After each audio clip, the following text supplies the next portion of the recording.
Do you know Bill Cosby was probably one of the most famous black American actors in the world? I grew up watching The Cosby Show. He was a gifted actor. He was also an advocate for family values and for morality and so on. Unfortunately, he had a weakness for women. And that weakness has wrecked his entire career. How many know that everybody in the world has a weakness? You have a weakness. I have a weakness. Did you know that Noah was selected by God, handpicked out of an entire population on the planet to survive with his family? God saw him as righteous. God selected him. God thought he was amazing. God called him righteous, and God saved him out of all the people alive at the time. How many of you know Noah was special? But even Noah had a weakness. And I want to speak to you this morning on overcoming our weaknesses, because some of us have more than one. And even though God selected him for special favor and thought highly of Noah, we read here in Genesis chapter 9 and verse 18. It says, the sons of Noah who came out of the ark were Shem, Ham, and Japheth. Ham was the father of Canaan, and from them came the people who were scattered over the whole earth. Here are our origins, and you better believe this is true. Noah, a man of the soil, proceeded to plant a vineyard. When he drank some of its wine, he became drunk and lay uncovered inside his tent. This favored, selected, special man, who God thought highly of, had a weakness, got drunk and lay uncovered. Now it says, Ham, the father of Canaan, saw his father naked and told his two brothers outside. But Shem and Japheth took a garment and laid it across their shoulders. Then they walked in backward and covered their father's naked body. Their faces were turned the other way so that they would not see their father naked.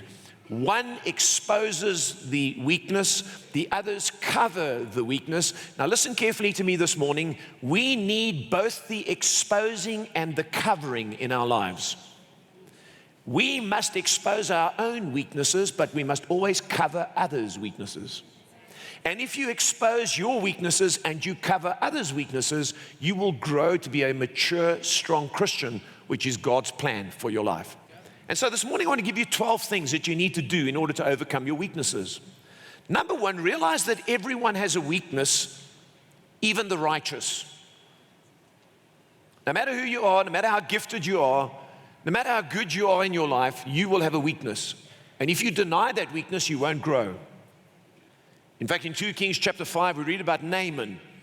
And the scripture says of him that he was a commander of the army of the king of Aram. He was a great man in the sight of his master and highly regarded. You can be a great man in business or a great woman. You can be highly regarded by people because through him the Lord had given victory to Aram, so you could have a lot of success under your belt. He was a valiant soldier, so he was full of courage. But notice what it says, but he had leprosy. How many know leprosy is a picture of sin? Every one of us can achieve great things, but every one of us has got a weakness.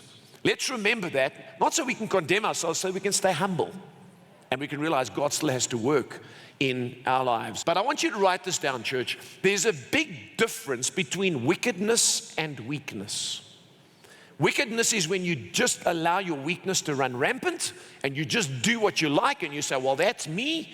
Weakness is when you recognize there's something in your life that's not good, and every now and again it pops out.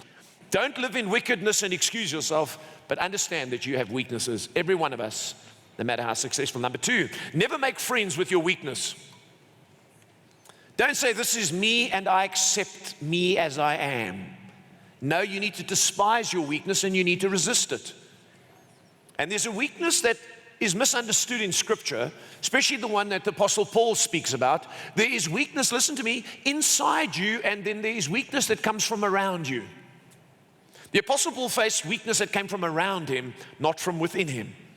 And we mustn't excuse the weaknesses within us and think that this scripture relates to those that are within us. Paul's talking about weaknesses around him. Now, let me read it with you because the context is important. He says 3 different times, I begged the Lord to take it away. Each time he said, my grace is all you need. My power works best in weakness.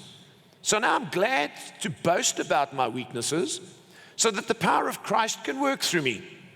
That's why I take pleasure in my weaknesses. I boast, I take pleasure in my weaknesses and in the insults, hardships, persecutions, and troubles that I suffer for Christ. For when I'm weak, then I'm strong. What a lot of people do is this. They say, I've got a weakness. I've got a sexual weakness. I've got a propensity for men or for women.